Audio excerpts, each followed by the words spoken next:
Hello. Hi. Sorry. No. I have a button that does the recording, and sometimes it lags, and so I'm not trying to do the thing where like I start in the middle, like, oh, didn't notice you there. Like, no, I promise I wasn't doing that. Hello. How are you, Dirty Potters? Today, what you're looking at right now is present Dante, which when you watch this will be past Dante. But in a second, you're gonna watch past Dante do the Glaze review. The reason why I am in my past form here in front of you is because I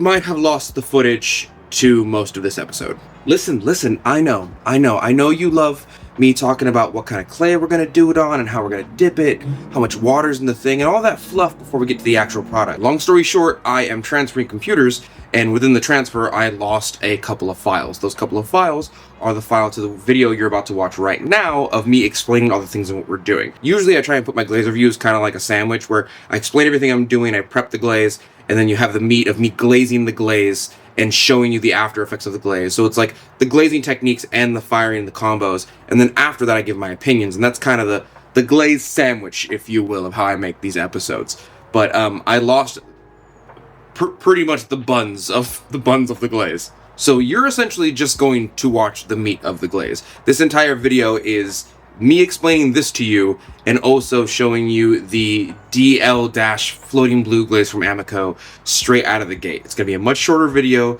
Please remember to click all the like buttons and comment down below because it feeds the algorithm, and he is a fickle mistress. With that being said, have a good day. Remember to click all the YouTube buttons. I have to go teach a class. Finger guns.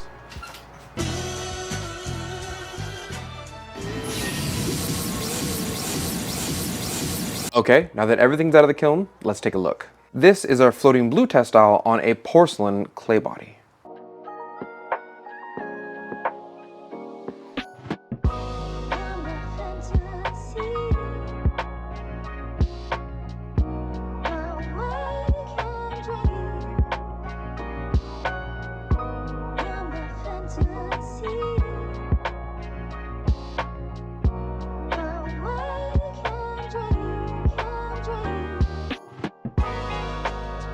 Ooh, oh my God. Oh my God. Yeah. Oh my Lord. I hope you hear me when I say, oh, okay. This is fantastic. I make my own version of floating blue, and this is better. This is better than my version of floating blue. It's on porcelain, it's blue on the outside, it's blue on the inside. It has that beautiful rutile brown on the edges where it ends up thinning a little bit. This might go to my cat as a cat dish. And I know that might seem weird to some people. Like, don't give it to a cat. It's so beautiful. I love my cat, okay? I love my outside cat because it's not an inside cat, which means it doesn't bug me when I'm inside the house. So I love the cat more than the inside cat. And the one I love more clearly gets better things. You know, usually I find something kind of wrong with glazes that people send me, but there's nothing wrong with this. This is a 5 out of 5 glaze right now, okay? And I want to let you know that throughout the review, it's just a 5 out of 5 glaze the entire time. There is some wiggle room. There are some things that you do need to work out in order for this to be like this, and I will let you know those things so that when you buy this glaze, you can jump into it knowing those things. But throughout the review, I want you to know that it's just bangers all the way through. Let's check out our redstone textile.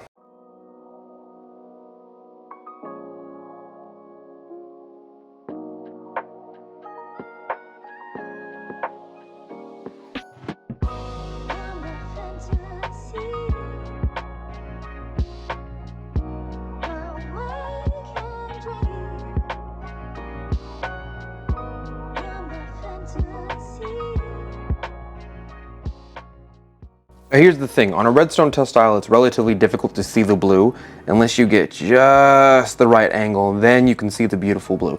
But I am happy to see that even on a red clay body, it turns just as blue as it would on the porcelain textile. The only difference, and the main difference, is that you're putting it on a darker clay body. So I'm getting the same variation of blue, I'm just getting it on a darker background, so it's more difficult to see it. But it does still turn blue, and that's the important thing with darker clay bodies, is that the color still comes out and it doesn't change, at least to a negative scale, on a different clay body as it does on the previous clay body. I like when a glaze turns out the same on a darker clay body. I love when it turns better on a darker clay body, especially if it's lighter and it turns a tinge darker, but not so dark that you can't see the color. I cannot stand it whenever a glaze turns like this color on a darker clay body, which happens about 50% of the time, to be honest with you. Okay, now let's check out our floating blue test style on our B Mix with Grog stoneware clay body.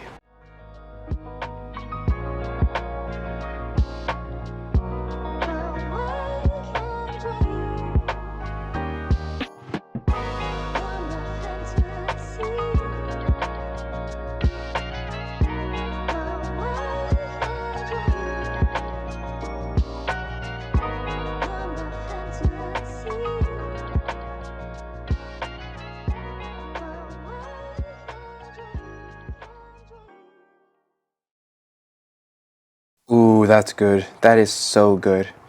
You're most likely noticing a tinge of this type of rutile brown right here in combination with the blue, and that's just the nature of floating blue. Most floating type glazes are a rutile based glaze mixed in with some type of colorant like red iron oxide or a cobalt carbonate or cobalt oxide, things of that nature to make this blue color. And historically speaking, not as though it's been a very long time in history, but the glaze floating blue has two main colorants in it, that being rutile and cobalt oxide. I'm willing to bet that's what we have here, but it's just far superior to the original recipe that I have been handed down from my old glaze books. And some people might not like this, but what I really like about this is that it turns this type of rutile brown where it's a little bit thinner, and it turns this beautiful blue where it's just right and thick enough. So on the edges, you get this rutile brown. You can see that all on the textures. While anywhere where it has crevices or it allows the glaze to kind of rest anywhere, it ends up turning this blue because technically speaking, that's where the glaze would be thicker. Okay, now let's check out our last test style. This is AMACO's floating blue underneath AMACO's seaweed green.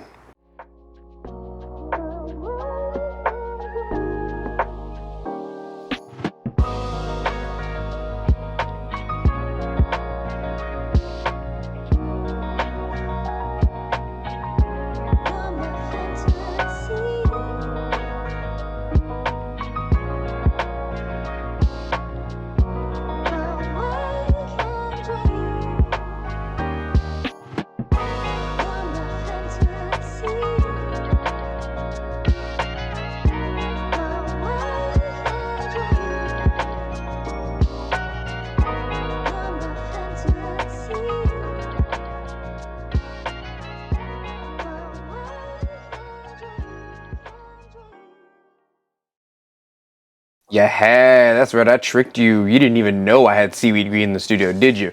Did you? Huh? You just thought I was mixing my own glazes all the time.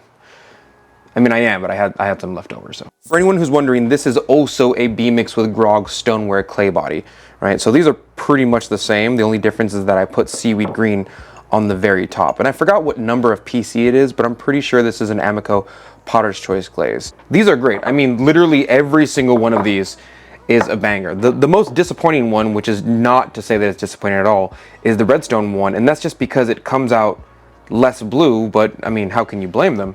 It's on a darker clay body. People usually want clarity of color, which is why they pick the whiter clay bodies. If we got better colors habitually on darker clay bodies, we would be using them all the time. But instead, I usually pick a few colors for darker clay bodies because they often are better than white clays, but you really got to find those colors. There's one thing I want to say about this glaze before we go, and it's nothing bad about the glaze. This glaze is a top tier 5-star glaze. In fact, if I were to compare it to ultramarine, I would give an ultramarine like a 3 out of 5, but that's only because it hard pans to no extent. This doesn't do that. So this is an automatic 5 out of 5 for that beautiful blue color that ultramarines and floating blues promise us.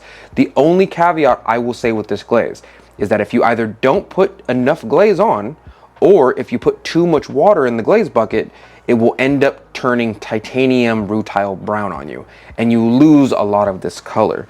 You see this kind of brown that we've been talking about the entire episode? If you don't put enough of this glaze on, or if you put too much water in the glaze, you'll end up getting this on the entirety of the cup. Most people who buy a glaze called floating blue don't want this. So if you buy this glaze, it comes with a warning. When you mix this up, make sure you use the appropriate amount of water. If you put too much water, you're going to get that brown color. This is also kind of a troubleshooting thing because if you buy this glaze and you do end up getting quite a bit of brown after seeing this episode, this is me telling you, take some water out. Take some water out, it'll probably fix your problem. That's the main thing with these dipping and layering glazes, is that you can technically control the amount of water in the glaze.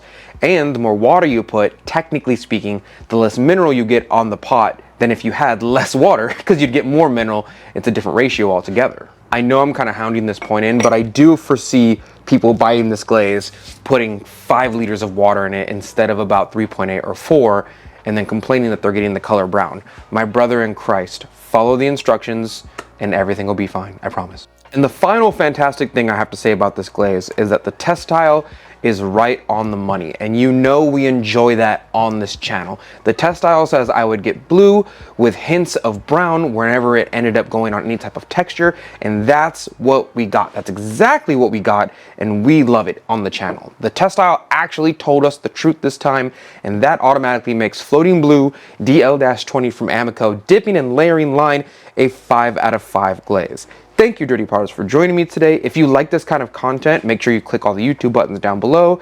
Leave a comment. It doesn't matter what you say because the algorithm can't distinguish in between good or bad. It just wants to know you're interacting. I love your Dirty Potter faces, and I will see you next week. Thank you for your patronage.